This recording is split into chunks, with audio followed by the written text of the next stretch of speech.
Hi everybody, Dan Ullman, Matt Bernier. Special coverage of the late pick 4 at Laurel, an all-turf pick 4 at Laurel on a really nice card featuring several stakes races, including the Federico Tessio. A win and you're in for the Preakness. Now, this all-turf pick 4 begins with race number 8. It's the Dahlia. And I want to remind everybody that DRF.com's got a great deal. If you buy any past performance card for Saturday, you get the entire Laurel Park card, all the PPs, for free. Great deal. Head on over to drf.com. Let's kick things off with the Dahlia, race number 8, 1 mile on the turf, $75,000 for fillies and mares, 3-year-olds and up. Looks pretty wide open to me. Certainly does. I do think there's going to be an honest pace in here, though, and I think that's going to help a couple of horses that I like. The one, Danilovna, I loved her stateside debut in Belmont. I thought she ran just fine in Southern California, and I'm drawing a line through the winter memories. If she comes back or improves at all, she's a major player. I know you've been chasing Seeking Treasure for a long, long time. I think this is a spot that she is very, very dangerous in. The blinkers come off. You get all that speed. I know she's kind of mired with that outside post going into the first turn at a 1 mile distance, but I think everything comes together for her. For me, this whole ticket maker play, I can be wrong one time. I'm going to go with all A's and all C's, no B's, where, you know what, I'm going to give myself a mulligan with one of them. 112 is A's.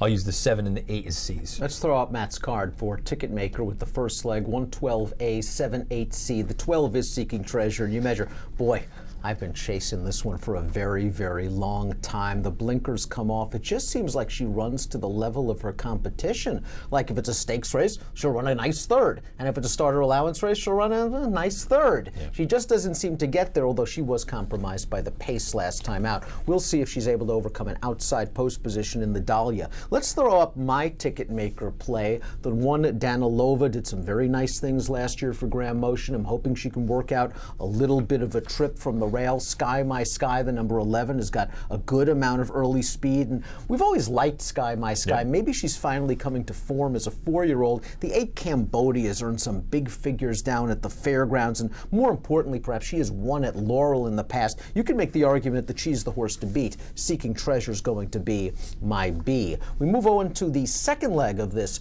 all-turf late pick 4 at Laurel on Saturday. It's a 5.5 furlong maiden special weight for fillies and mares. Now, the 6, Matt, West Coast Bias, as we take a look at your ticket, has been favored in both starts, has been beaten in both starts, and you only want her as a backup. Yeah, I mean, she's got the figs in here. It's one of those things. I look at this field for the horses that have started, haven't been blown away by any of them, and who knows about the first-time starters. The only firster that I'm interested in is the 9 ISO clone that's a full brother to Isotherm. We'll touch on that momentarily. The only A for me is I'm So Money. I'm So Money, I understand, is a horse that thus far 0 for 4 and just kind of faded down the lane each time. This is going to be the first time on the turf for this horse. The money's about 11% first-time turf. More importantly, speed. I don't know if any of these other horses are going to show any kind of gas. I think there's a real scenario where this horse just wires them. When you see that Rahi on the bottom side of the pedigree, it often indicates turf.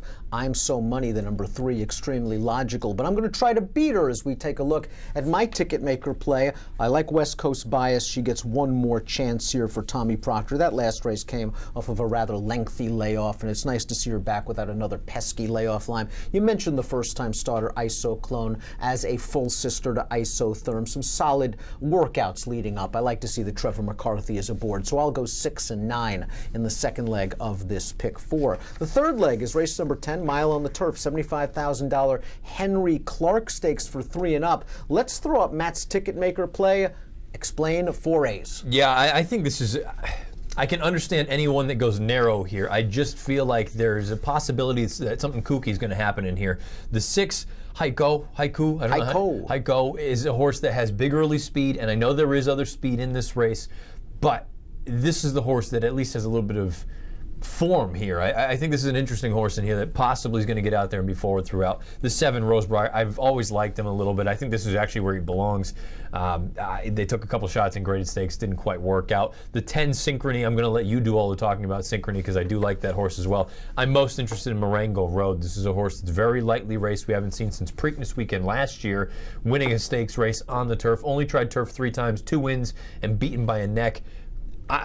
Just with a logical progression age-wise, I think all of a sudden if he moves up to a 90 or a mid-90, he's right there and he's a giant price. Yeah, first start as a 4-year-old, often you get a lot of improvement. A horse like Marengo Road will have to deal with a layoff, but I do like his tactical speed. And he showed some ability, certainly as a 2-year-old and on to 3 last year during an abbreviated campaign. Here's my ticket maker play, including the third leg, the Henry Clark. I really liked Synchrony's performance last time out, the number 10. I mean, this is a horse that showed some ability on the main track last year, but last time out, his second start as a 4-year-old was his first start on turf, and he's got the pedigree for it. His damn Brownie Points was graded stakes winner on the grass. He's by Tappet, and Synchrony just blew by that field. He got sandwiched badly at the start, shuffled a bit on the backstretch, widest turning into the stretch, and he beat an okay field late, and he earned a fig of 97. It looks like he's going to get some pace in here. I really have to respect Synchrony off that effort, and I'm expecting a big performance. As for Rose Briar, well, I'm not as bullish on Rose Briar as I've been in recent starts. You can't deny that he's run some fast races in the past, and he's 4 for 4 at Laurel. Truly a horse for course. We'll close out this all-turf pick for Laurel on Saturday with race number 11. It's a $7,500 claiming race. Matt Litzthorpe, your entire ticket maker play. Well, this is an interesting spot here because I think Unspoken for me is a little bit interesting, and I know most people are going to look at K-War, and I understand I'm using the horse, don't get me wrong. Maybe it's just simply this is going to be the first time this horse faces this kind of animal or this kind of competition in the past. I'm most interested in Williams' Lucky Gray. I feel like drawn down the inside, there's a scenario in which this horse is just, I mean, you have to go. He's only one outright on the lead. I think you just send and say, come and catch me. I agree with you concerning the one, Williams Lucky Gray. As we throw up my ticket maker, this horse is 15 to 1 on the morning line and should be a good price at post time due to the low profile connections. Plus the last few races on dirt, I'm not going to hold against him. I think this horse is truly a turf animal, and he's got speed and the rail. He ran some nice races in New York last year. I have to use the horse you also mentioned, though, the 5 K-War. K-War might be a synthetic horse that's waiting for Presque Isle Downs. I really like the race she ran 4 starts back at Presque Isle against Sweet Nicosi, who's a nice mare, and she had a lot of trouble to boot. Last 2 races at Gulfstream, she was just in way too tough. She's getting class relief for Dale Capuano, and she can't do it here. She might not be able to do it on the turf, or at least until we get back to Presque Isle Downs. It is a fun sequence. The Saturday all-turf late pick 4 at Laurel, races 8 through 11. And remember, on DRF.com, if you buy any Saturday PP card, you get the entire Laurel card for free. Great racing at Laurel this weekend, several stakes races, and approximate post time for the first leg of this all-turf late pick 4. Race number 8 is at 5:05 Eastern. Best of luck.